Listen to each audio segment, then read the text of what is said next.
Hello friends, good morning. Welcome once again in Sundar Sir's classes. How are you friends? Hope you all will be fit and fine. Hello दोस्तों, एक बार फिर स्वागत है आप सबका सुंदर सर्स क्लासेस में। उम्मीद करता हूँ सभी आप स्वस्थ होंगे। सो फ्रेंड्स, जैसा कि हमारी सीरीज़ चल रही है स्टेट क्वेश्चन पेपर सीरीज़, उसी सीरीज़ को आगे बढ़ाते हुए मैं आज एक और क्वेश्चन पेपर सोल्व करवाने जा रहा हूँ। और इसमें खास बात जो है, मेरी इस वीडियोज़ के ज़रिए जो है केवल एकमात्र यही नहीं कि मैं आपको उन क्वेश्चन पेपर के आंसर के बारे में बताता हूँ। आंसर तो आप कहीं से भी किसी प्रकार से आंसर की आप प्राप्त कर सकते हो, बट मेरा जो मेन उद्देश्य है, मेरा जो पर्पज़ है इस वीडियो बनाने का, वो सिर्फ यही है कि इन क्वेश्चन पेपर के ज़रिए मैं आपको शॉर्ट ट्रिक्स और उन आंसर की एक्सप्लेनेशन जो है आपके सामने प्रस्तुत कर सकूँ। I just want to express all the explanation belongs to the all the questions कि इनके आंसर की ही ज़रूरी नहीं होती, बट आंसर क्यों आया इसका आंसर जो है आपको मिल सके। तो इसी सीरीज़ को मैं लगातार जब तक कि हमारे क्वेश्चन पेपर्स जो है फिनिश नहीं होते, मैं ये क्वेश्चन पेपर की सीरीज़ कंटिन्यू रखूँगा। और उसके बाद जैसे कि मैंने प्रीवियस वीडियो के अंदर भी प्रॉमिस किया था कि इसके बाद आपको HSC के एग्ज़ाम्स के भी क्वेश्चन पेपर की सीरीज़ जो है मैं स्टार्ट करने जा रहा हूँ। और इसके अलावा भी ग्रामर के कुछ और टॉपिक्स भी जो है उन पर भी वीडियो जो है वो आपके सामने आती रहेगी। तो एक बार फिर फ्रेंड्स, जिन्होंने चैनल को सब्सक्राइब नहीं किया है तो प्लीज़ सब्सक्राइब इसे ज़रूर कर लें, इसे शेयर ज़रूर करें। तो लीजिए फ्रेंड्स, हम शुरू करते हैं हमारा आज का ये lesson.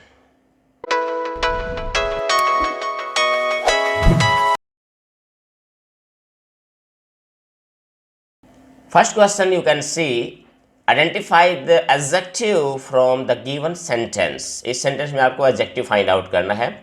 She is watching an interesting programme on wild life in National Geographic channel.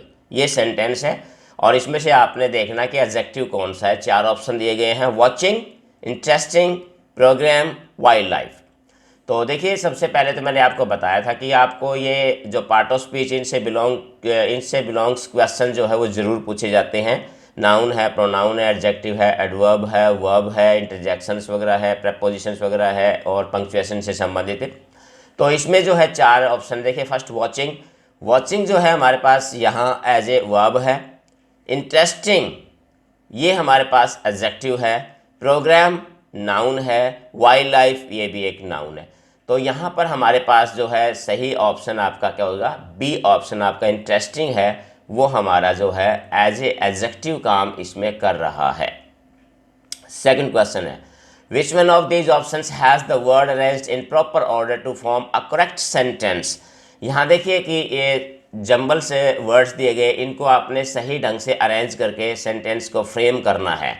तो ये इसके लिए जो सेंटेंस की स्ट्रक्चर के बारे में आपको जानना बहुत ही आवश्यक होता है। अगर किसी से आपको सेंटेंस की स्ट्रक्चर के बारे में नहीं पता तो आप कभी भी वर्ड्स को अरेंज नहीं कर पाएंगे।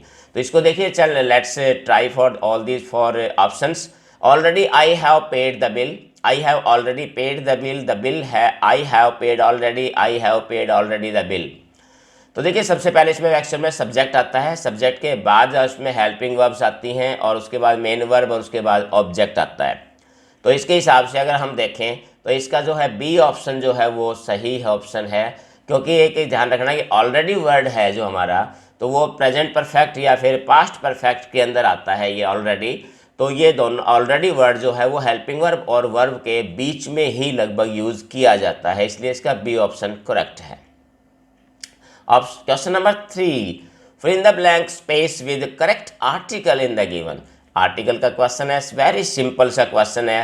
ही is best, this is best place to visit during vacations. अब इसमें देखिए, बेस्ट है वो सुपरलेटिव डिग्री है, और जैसा कि आपको पता है और मैंने वीडियोज़ में बताया भी है पिछली वीडियोज़ में कि सुपरलेटिव डिग्री के साथ हम हमेशा आर्टिकल दी का प्रयोग करते हैं। तो यहाँ हमारा सी ऑप्शन जो है वो करेक्ट होगा।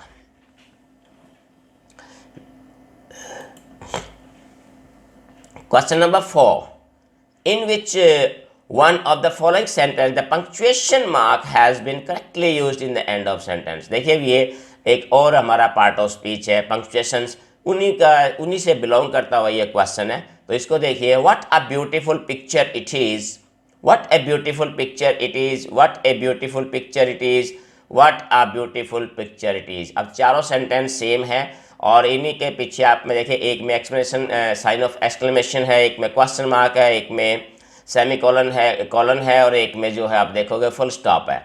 तो एक्चुअल में देखिए ये सेंटेंस हमारा ऑप्टेटिव सेंटेंस है और ऑप्टेटिव सेंटेंस के ऑप्टेटिव एक्सक्लामेटरी सेंटेंस हमारा ये। तो एक्सक्लामेटरी सेंटेंस के लास्ट में जो है वो हमेशा ही साइन ऑफ एक्सक्लेमेशन आता है। इसमें ए ऑप्शन आपका सही ऑप्शन है, ये ध्यान रखना है। कई स्टूडेंट हो सकता है कि इसको व्हाट को इंट्रोगेटिव समझ के क्वेश्चन मार्क को ठीक कर दें, बट व्हाट के तुरंत बाद हमारे पास सब्जेक्ट आ रहा है इसमें, या एक ब्यूटीफुल पिक्चर इट इज़, तो ये एक एक्सक्लेमेटरी सेंटेंस है, तो इसको हम एक्सक्लेमेशन मार्क ही लास्ट में लगाएंगे। Question number 5, choose the correct option for the underline phrase. इसके अंदर ये फ्रेज दी गई है।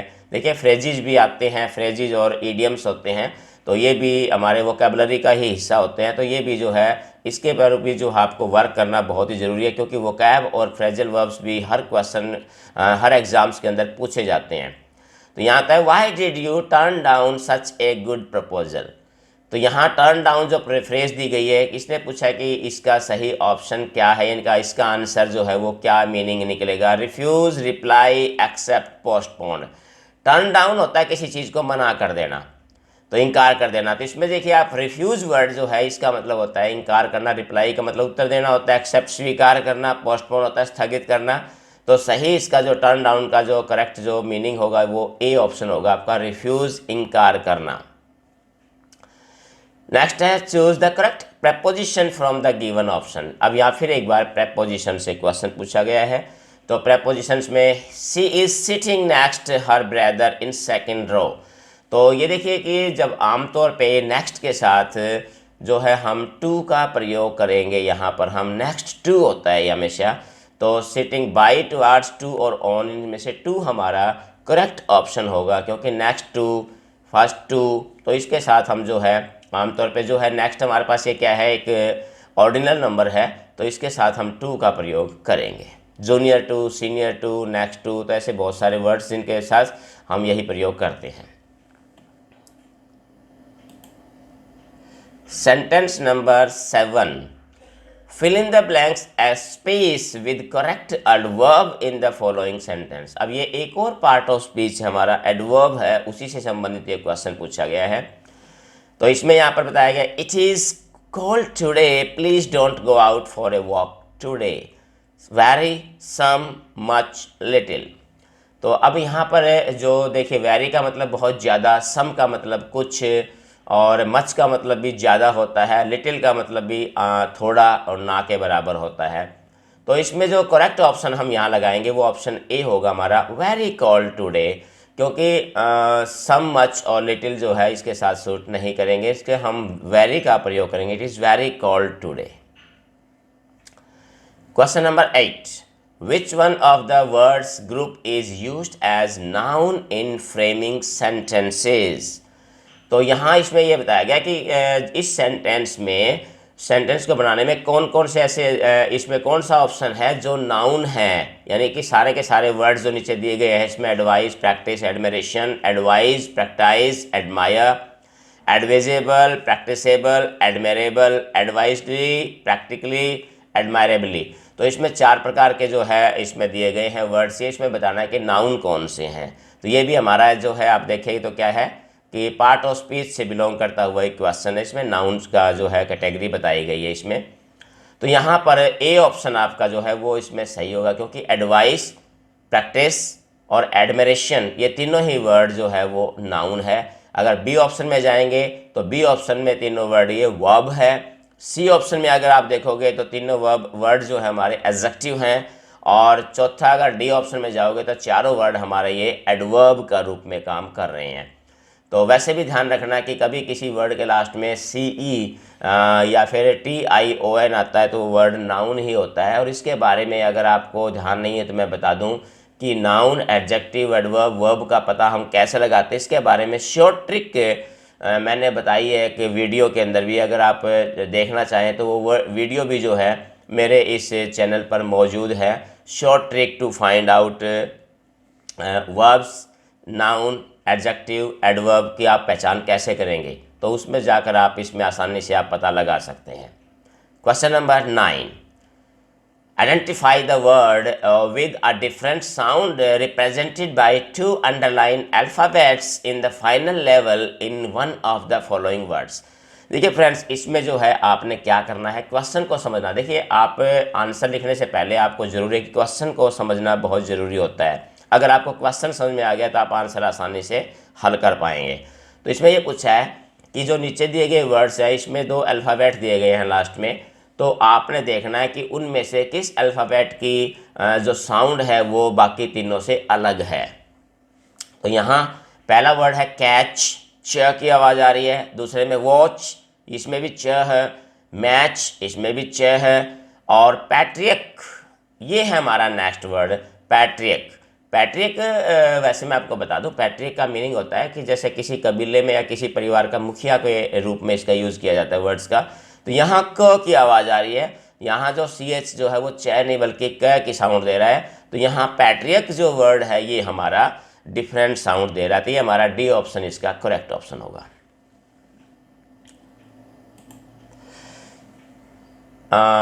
Sentence number 10, identify the word with a different sound represented by the underlined letter in the initial level in one of the following words। अब देखिए, दोनों लगभग मिलते जुलते हैं। यहाँ इसने ये बताया है कि जो नीचे वर्ड दिए गए इनमें से जो इनिशियल लेवल है, जो शुरू का जो स्टार्टिंग वर्ड्स है, इसमें हमारे पास हमें यू दिया गया है। तो इसमें यह बताना है कि कौन से वर्ड में यू की साउंड जो है वो डिफरेंट है, बाकी तीनों में अलग एक है, बाकी एक वर्ड में इसमें डिफरेंट साउंड है। तो वो साउंड कौन सी है? पहला वर्ड है हमारा अंडर, अंडर में अ की आवाज़ आ रही है, इसमें वॉवल की साउंड है। दूसरा वर्ड है यूनिवर्स, य की आवाज़ आ रही है। तीसरे में यूनिटी, इसमें भी यह कॉन्सोनेंट साउंड है। यूनियन, इसमें भी यह कॉन्सोनेंट साउंड है। अब इसमें देखिए, एक यूनिवर्स, यूनिटी और यूनियन, इन तीनों वर्ड्स के अंदर आप देखोगे कि यू जो है ये हमारे पास यानी कि कॉन्सोनेंट साउंड प्रोड्यूस कर रहा है।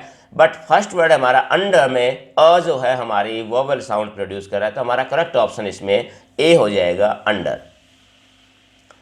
Question number 11, choose the correct form of verb in the given sentence.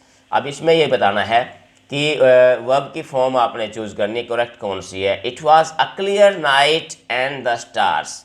अब देखिए, अगर थोड़ा ध्यान दीजिए, इसमें सेंटेंस का फर्स्ट पार्ट जो है वो क्या है, पास्ट टेंस में है। तो नेचुरली इसका सेकंड पार्ट भी क्या होगा, वो पास्ट में ही होगा। इज ट्विंकलिंग प्रेजेंट का है, बिल्कुल नहीं आएगा। वर ट्विंकलिंग पास्ट का है। हैज़ ट्विंकल्ड प्रेजेंट परफेक्ट है। और वॉज ट्विंकलिंग ये भी पास्ट है। अब इसमें दो ऑप्शन है पास्ट के, बी और डी, तो हमने सही देखना है। अब यहाँ पर आप देखोगे स्टार्स प्लूरल है, तो प्लूरल के साथ हम क्या लगाएंगे, वर ट्विंकलिंग, तो इसका बी ऑप्शन करेक्ट होगा।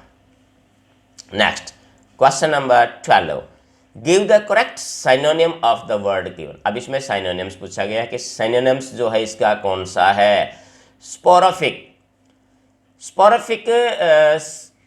स्पोरिफिक वर्ड जो होता है इसका मीनिंग होता है कोई भी ऐसी चीज़ जिससे निद्रा आती हो, नींद आती हो, मीन्स निद्राजनक कोई चीज़ होती है, तो उसके लिए हम यूज़ करते हैं स्पोरिफिक। तो इसमें हमने देखना है चार ऑप्शन में से इसका सिनोनिम्स कौन सा है। मैरी, प्रसन्न होना। सूदिंग, आराम देने वाला। इम्प्रेसिव, प्रभावशाली। लिथार्जिक, लिथार्जिक होता है हमारा जस्ट लाइक ए ड्रग्स, या फिर जो हमें कोई भी चीज़ जो निद्रा लाने में सहायक होता है, तो उसके लिए वर्ड यूज़ किया जाता है लिथार्जिक जो होता है। तो यहाँ हम स्पोरिफिक जो करेक्ट जो सिनोनिम्स होगा वो होगा हमारा लिथार्जिक वर्ड जो है, ये हमारा इसका करेक्ट सिनोनिम होगा। नेक्स्ट है give the correct antonym of the given word. इसमें हमने देना है एंटोनिम कौन सा है, इसका अपोजिट वर्ड देना है हॉटी। तो सबसे पहले आपको पता चले हॉटी का मीनिंग क्या होता है। हॉटी का मीनिंग होता है प्राउडी, घमंडी होता है इसका मतलब। तो इसमें चार ऑप्शन दिए। पिटिबल, पिटिएबल होता है जिस पर दया की जाए। स्केयर्ड होता है डरा हुआ। हम्बल होता है नम्र, विनम्र कह सकते हो। और कोवार्डली होता है कायर। तो अगर आप इसको मीनिंग अगर आपको आ गए तो आप आसानी से इसका एंटोनिम्स छांट सकते हैं। तो इसमें क्या है, हॉटी घमंडी, घमंडी का उल्टा क्या होता है, विनम्र होता है। तो इसका सही ऑप्शन हमारा क्या हो जाएगा, हम्बल इसका करेक्ट ऑप्शन होगा। तो फ्रेंड्स ये था हमारा आज का वीडियो, और इसमें जो है मैंने आपको जितने भी जो क्वेश्चन थे उनको आंसर विद एक्सप्लेनेशन जो है बताने का प्रयास किया है। उम्मीद है कि ये लेसन, ये जो चीज़ें जो भी मैंने आपको बताई है, ये आपके समझ में ज़रूर आई होगी। एक बात मैं फिर एक बार आप ये सभी फ्रेंड्स से बता दूं कि जब भी आप ख़ास तौर से एस्टेट की तैयारी कर रहे हैं तो इसमें आपने एक चीज़ नोट कर लेना कि इसमें ज़्यादातर जो क्वेश्चन जो पूछे जाते हैं वो लगभग जो हमारे 8 पार्ट ऑफ स्पीच है उन्हीं में से ज़्यादा क्वेश्चन पूछे जाते हैं। तो इसलिए सबसे पहले आप ये 8 पार्ट ऑफ स्पीच है हमारे, इनको आप अच्छी तरीके से लर्न कीजिए, अच्छी तरीके से इनका अध्ययन कीजिए। और इसके बाद सिनोनिम्स है, एंटोनिम्स है, फ्रेजेज हैं, और जो भी हमारे इडियम्स वगैरह हैं इनसे संबंधित क्वेश्चन भी पूछे जाते हैं। तो फ्रेंड्स उम्मीद है ये लेसन आपको पसंद आया होगा, ये लेसन आपके लिए फ़ायदेमंद साबित होगा। आप बने रहिए मेरे साथ इसी प्रकार से, मैं एक के बाद एक इसी प्रकार से नए नए वीडियोस आपके लिए लेके आता रहूँगा। बट मुझे जो है कमेंट ज़रूर करें ताकि मुझे पता चल सके कि आपको ये वीडियो अच्छी लग रही है या नहीं लग रही है, या क्या कमियां हो सकती है। किसी प्रकार का कोई सुझाव वगैरह है, सजेशन है, तो भी आप मुझे कमेंट के ज़रिए ज़रूर बताएं। और हाँ, अगर किसी पर्टिकुलर टॉपिक पर अगर आपको वीडियो चाहिए तो भी आप मुझे कमेंट के ज़रिए बता सकते हैं। तो फ्रेंड्स आज के लिए इतना ही, मिलते हैं एक बार फिर नई वीडियोज़ के साथ, नए टॉपिक के साथ। तब तक have a nice day, thank you.